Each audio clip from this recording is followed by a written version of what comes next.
enfócate en la grandeza de Dios. Dígale que está a su lado, enfócate en la grandeza de Dios. A veces estamos más enfocados en las circunstancias de la vida, en los problemas que nos suceden. Estamos enfocados en tantas cosas, en distracciones y ruido de este mundo, y lo menos que estamos enfocados es en la grandeza de Dios. Lo menos que estamos enfocados es en exaltar a Dios día a día. Por eso, enfocarnos en la grandeza de Dios significa cambiar el lente con el que usted y yo vemos la vida. Tenemos que cambiar la óptica. Tenemos que cambiar la perspectiva. Y cuando usted y yo cambiamos esa perspectiva, ese lente, dejamos de medir todo según nuestra fuerza.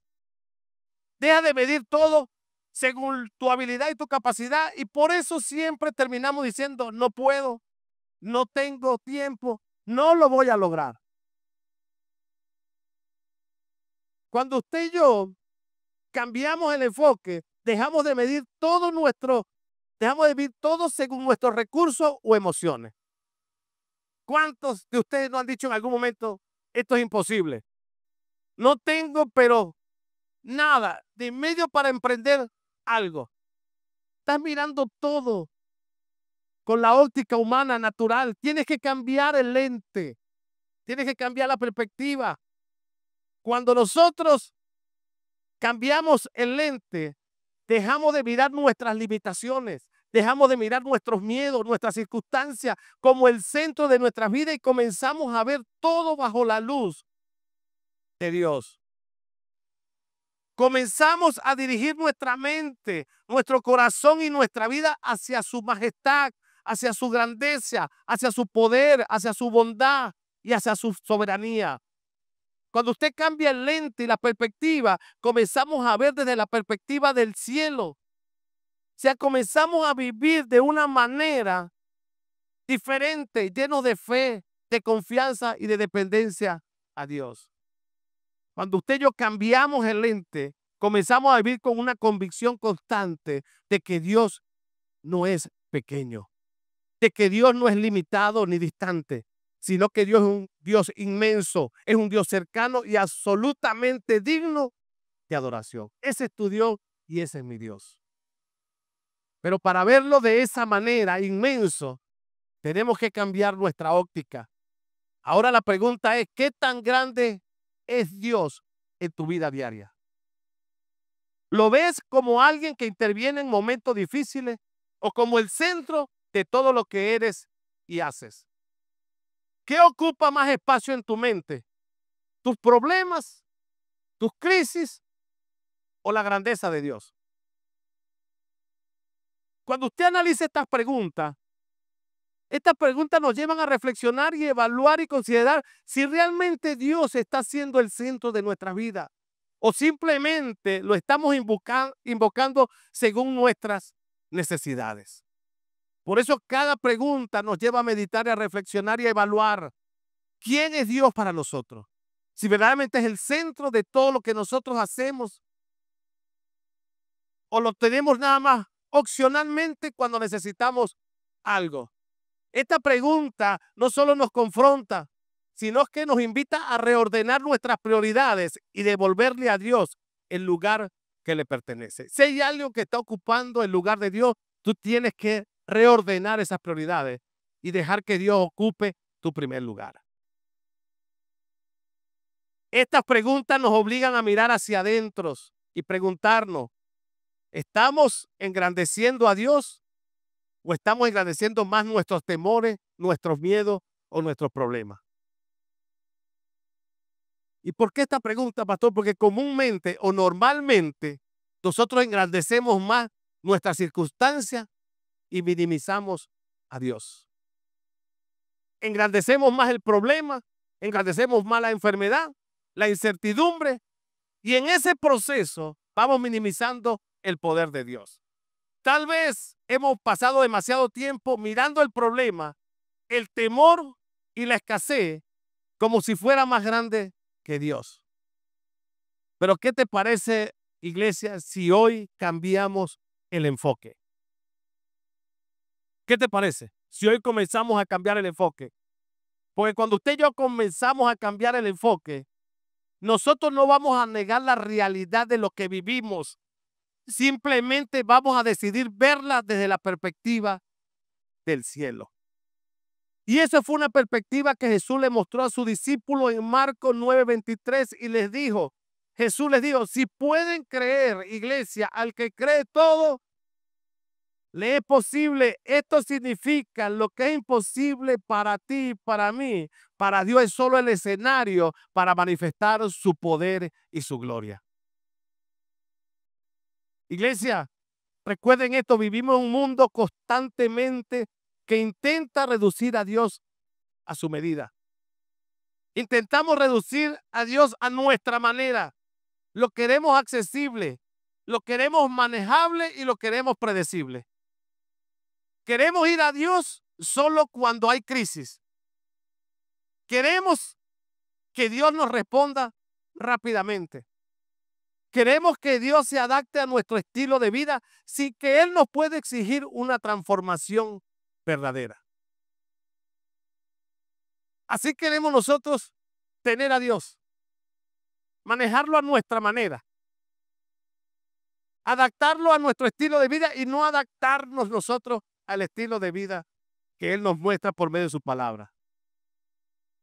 Pero hoy, iglesia, vamos a contemplar al Dios que nos cabe en nuestra categoría. Dios nos cabe, es tan grande que nos cabe en nuestra naturaleza. Tanto así que Él dice que los pensamientos de Él son más grandes que los tuyos y los míos. No lo entendemos. A veces buscamos entender a Dios y comprenderlo y no lo entendemos. Por eso hoy vamos a contemplar a un Dios que no se limita por nuestras circunstancias y cuya grandeza siempre va a trascender todo lo creado. Porque Él es el creador de todo, del universo, de todo lo que nuestros ojos físicos pueden ver. Él es el creador de todo. Por eso no estamos aquí para hablar de un Dios pequeño. Tú y yo estamos aquí para exaltar al Dios que sostiene el universo con su palabra. Para eso estamos en este lugar. Estamos aquí para exaltar al Dios que reina con majestad y que se revela con gloria. Por eso hoy más que entenderlo, tú y yo tenemos que adorarlo. Más que buscarlo entender de lo que Él nos enseña, tú y yo tenemos que aprender es adorar a Dios, exaltar a Dios.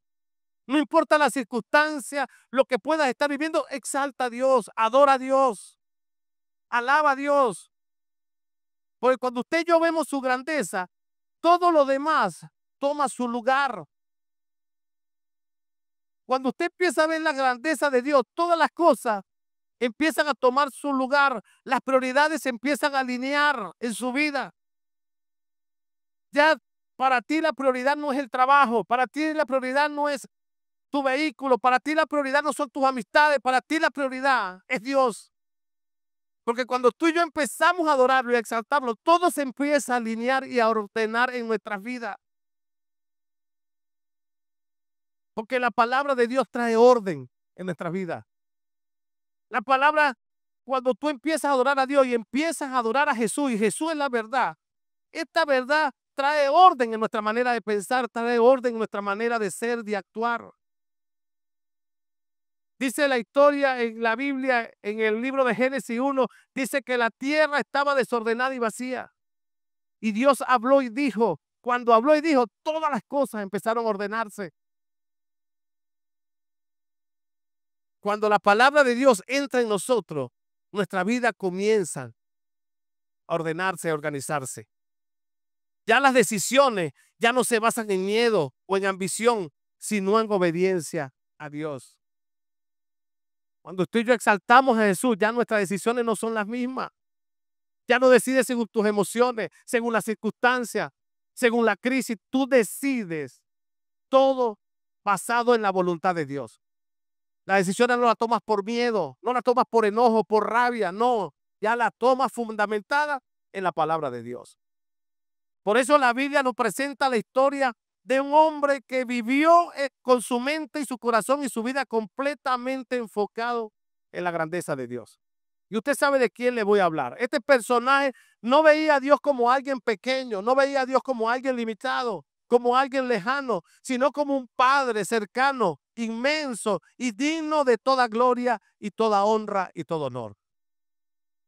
Y este hombre era el salmista David. Por eso el salmista David era un hombre conforme al corazón de Dios. Porque su corazón siempre estaba enfocado en exaltar y adorar a Dios en medio de las circunstancias difíciles que él pudo haber enfrentado. El corazón y la mente de David estaba alineado a su voluntad. Y aun cuando cometió errores, dice que él nunca dejó de adorar a Dios. Nunca dejó de exaltar a Dios. Por eso el salmista David en el Salmo 34, 1 al 3 dice: alabaré al Señor en todo tiempo. ¿En qué tiempo adoraba el salmista David a Dios? ¿En qué tiempo? Dice la Biblia: en tiempos buenos, en tiempos de abundancia, en tiempos de prosperidad. ¿En qué tiempo adoraba el salmista David a Dios? En todo tiempo. La palabra todo encierra en todo tiempo. Tiempos buenos, tiempos malos, tiempos difíciles, tiempo de escasez y tiempo de abundancia. En todo tiempo hay que adorarlo. A cada momento, dijo David, pronunciaré sus alabanzas. Solo en el Señor me jactaré. Y él dijo que todos los indefensos, vamos, cobren ánimo. Que todos los desanimados, afligidos, quebrantados, vamos, cobren ánimo, dijo David. Vengan, dijo él, y hace una invitación. Hablemos de la grandeza del Dios viviente. Hablemos de la grandeza del Dios que creó el universo, que sostiene el universo con su palabra. Hablemos de él, venga.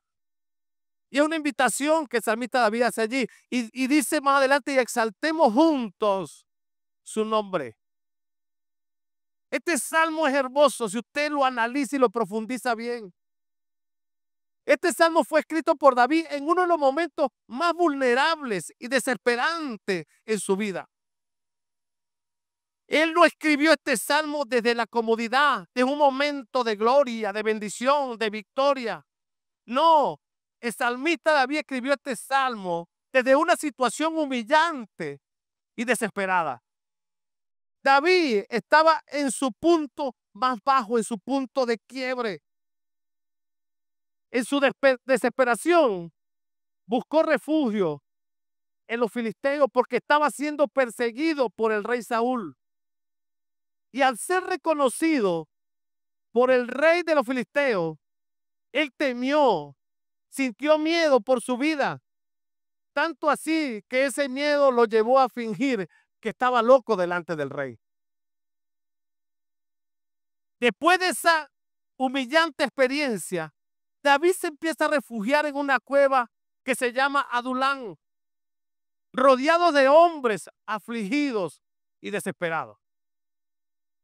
Pero en lugar de enfocarse en su dolor, en lugar de enfocarse en sus miedos, en lugar de enfocarse en su aflicción, en su quebranto, eligió enfocar su corazón en la grandeza de Dios. Y esto es lo grande del salmista David.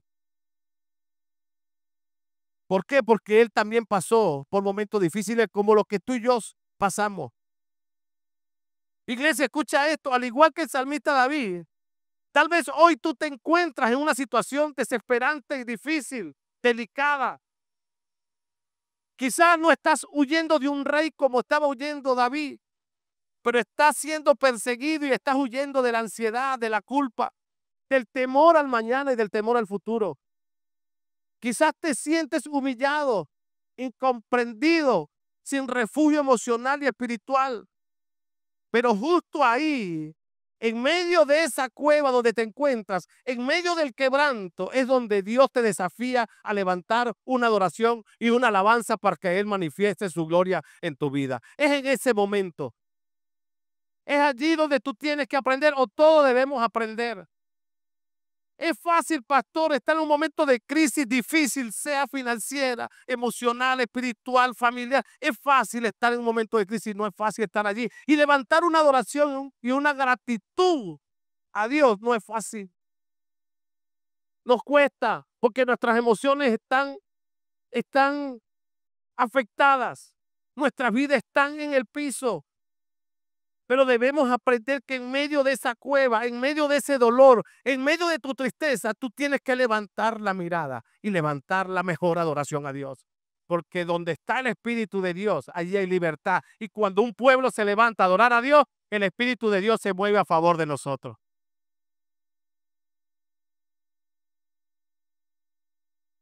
Y no alabamos a Dios porque todo esté bien, sino porque Él seguirá siendo bueno.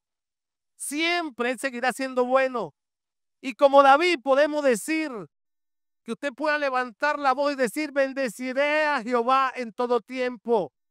Y siempre su alabanza estará continua en mi boca. Siempre.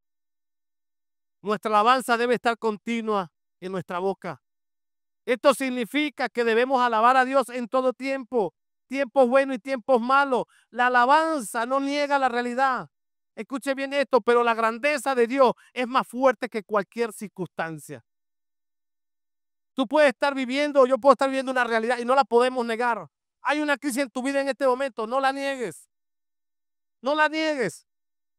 Pero la grandeza de Dios es más fuerte que cualquier crisis que tú puedas enfrentar. Y allí es donde está el mensaje. Enfoquémonos en lo grande que es Dios. No te enfoques tanto en la situación que estás viviendo, enfócate quién es Dios para ti. Si lo estás viendo grande o cómo lo estás viendo limitado, tienes que aprender a ver a un Dios que es ilimitado. Dios tiene el poder para resucitar. Hasta ahí llega su poder para resucitar todo lo que está muerto. Él es grande, mi querida iglesia, y tenemos que enfocar nuestra mirada y nuestra adoración en la grandeza de Dios. Porque a veces le damos más fuerza al problema que a lo grande, que es Dios que va a solucionar tu problema. Por eso el salmista David dijo en el versículo 2, solo en el Señor me jactaré. Que todos los indefensos, vamos, cobren ánimo. Y a veces nos sentimos así como estos hombres indefensos, quebrantados. Pero el salmista David era una persona con un corazón tan humilde que le llevaba a declarar y a expresar esta palabra. Escuchen lo que significa este versículo 2. Este versículo nace de una experiencia intensa en la vida de David. Después de escapar de una situación peligrosa, fingiendo estar loco ante el rey Abimelech, en lugar de gloriarse por su astucia de él mismo, hacerse pasar por loco y jactarse de esta estrategia, David reconoció que su liberación fue por obra de Dios. David no solo alabó a Dios, sino que desea que Dios sea un testimonio que fortalezca a los indefensos. Escuche bien, David no solo alaba a Dios, sino que desea que su testimonio fortalezca a los indefensos y quebrantados de corazón. Por eso él dice que todos los indefensos cobren ánimo. Por eso, iglesia, el versículo 2 nos enseña que después que nosotros podamos salir de cualquier situación difícil, cualquier crisis peligrosa que podamos estar viviendo, no debemos jactarnos en nuestra propia capacidad. No debes jactarte en tu propia habilidad, en tu propia destreza. Debemos reconocer que nuestra bendición, nuestra liberación, nuestra protección es producto de la fidelidad de Dios, no de tu propia capacidad. Reconocer esto no solo honra a Dios, sino que convierte nuestro testimonio en una fuente de ánimo e inspiración para los indefensos y quebrantados de corazón. Y escuche bien esto, nuestro testimonio es una fuente, tu testimonio y mi testimonio es una fuente de ánimo e inspiración para los indefensos y quebrantados de corazón. Por eso tenemos que levantarnos de la tristeza, el dolor o de la crisis que podamos estar viviendo, porque ¿cómo inspiramos e inyectamos ánimo a otros cuando tú no tienes ni ánimo de adorar a Dios? Por eso cada vez que uno testifica de lo que Dios ha hecho en nuestra vida es para inspirar a la iglesia. No para que la iglesia termine señalando el testimonio de lo que uno da. Porque lo damos es para testificar del poder y la grandeza que Dios ha manifestado sobre nuestra vida. Pero los testimonios siempre es para inspirar. a los demás para que los demás cobren ánimo de que hay un Dios grande que sana, que liberta, que restaura, que transforma. Ese es nuestro Dios. Y de ese Dios siempre nosotros vamos a testificar. Cada testimonio es una chispa, y me gusta esto de fe, que puede encender la fe de otro. Ahora, ¿cómo anda tu fe en esta mañana? ¿Cómo anda tu fe? ¿Tu fe anda encendida que puedes encender la fe de otro?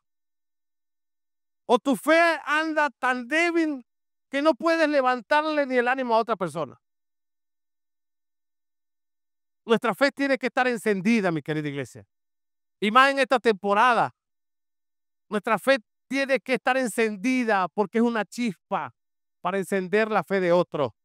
Siempre animando a otro, testificando del poder de Dios a otro, para que otros puedan tomar la decisión de buscar a ese Dios grande que tú y yo tenemos. Cuando exaltamos su grandeza, otros pueden ver que hay esperanza, incluso en medio de la cueva que puedan estar enfrentando. Cuando usted y yo exaltamos a Dios, testificamos de su grandeza,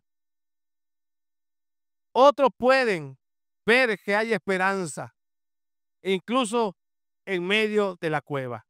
Por eso el versículo 3, el salmista David dijo, vengan, hablemos de la grandeza del Señor, exaltemos juntos su nombre.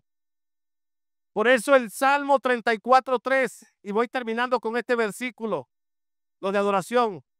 El Salmo 34:3 no es solo una invitación para adorar a Dios, escuche bien esto, sino un llamado a la unidad espiritual en medio de los momentos difíciles. Por eso David dejó escrito en el Salmo 133, si no me equivoco, dijo, cuán bueno y agradable es habitar los hermanos juntos y en armonía. Y este vengan es un llamado a la unidad. Tenemos que estar unidos nosotros en un solo sentir, en una sola visión, en un mismo propósito.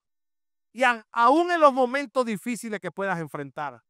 Dice la historia que David estaba rodeado de hombres quebrantados en esa cueva. David, escuche bien, en medio de la cueva no le ofrece a estos hombres una estrategia militar, ni le ofrece tampoco un discurso motivacional. David le ofrece a estos hombres una adoración compartida. Y esto me gustó. En medio de momentos difíciles, yo no te voy a mostrar a ti una estrategia humana, natural.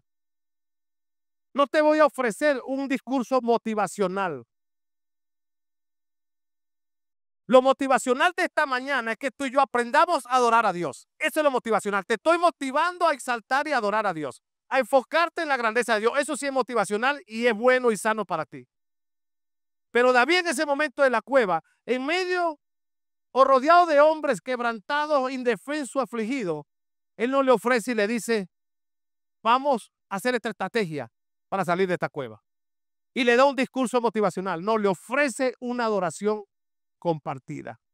Porque en ese momento, la alabanza se convirtió en el lenguaje que une a los heridos y es el puente entre el dolor y la esperanza. Y eso es lo que hace la alabanza.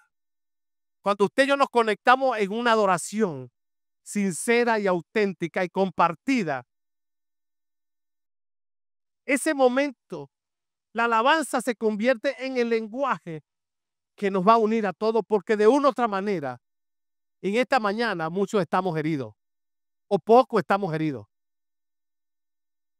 o podemos estar tristes y afligidos, pero tenemos que unirnos en una alabanza compartida, porque esa alabanza compartida es el puente entre el dolor que hoy en día te entristece y la esperanza que Dios tiene para ti en el mañana.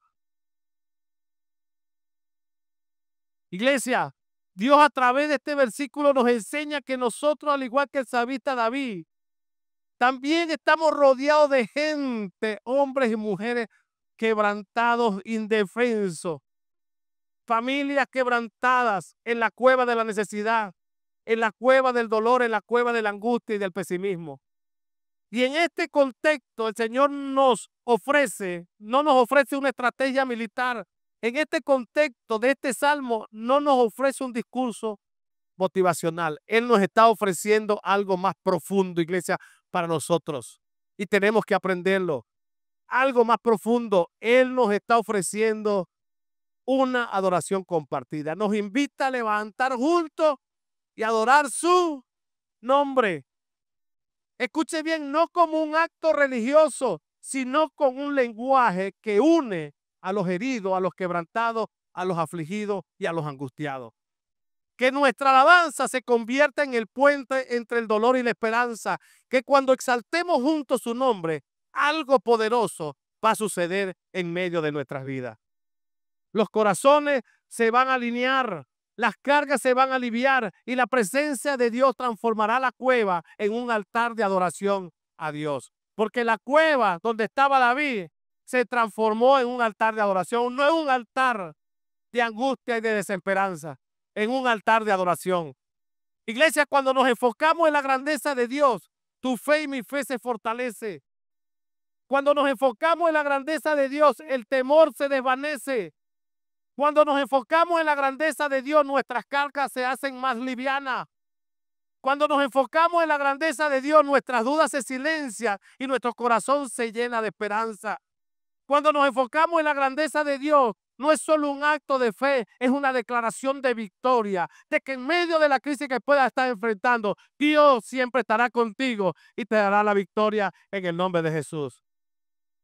Enfocarnos en la grandeza de Dios te saca del modo víctima, del modo queja y te lleva al modo adoración y alabanza a Dios. Hay muchos que se quedan en ese modo, en el modo víctima, todo se victimiza.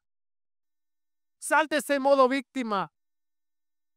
Pues cuando tú y yo nos enfocamos en la grandeza de Dios, tienes que salir del modo víctima y trasladarte y llevarte al modo de adoración a Dios. No te victimices tanto. Pues cuando tú te victimizas, estás minimizando al Dios que todo lo puede. Yo no puedo vivir como víctima todo el día, todo el tiempo, victimizando. Estás aprendiendo a adorar a Dios, pero tienes que levantarte cada día y salir de ese modo víctima, de ese modo queja, de ese modo escasez y llevarte al modo de adoración, al modo de abundancia, de bendición, de prosperidad, porque Dios es un Dios de abundancia. Cuando engrandecemos a Dios, no estamos negando nuestras luchas, estamos afirmando que hay uno más grande que la batalla que estamos enfrentando. Por eso, iglesia, hoy enfoquémonos en su grandeza y exaltemos juntos su nombre. Y ese es el llamado que Dios nos está haciendo. Una adoración compartida.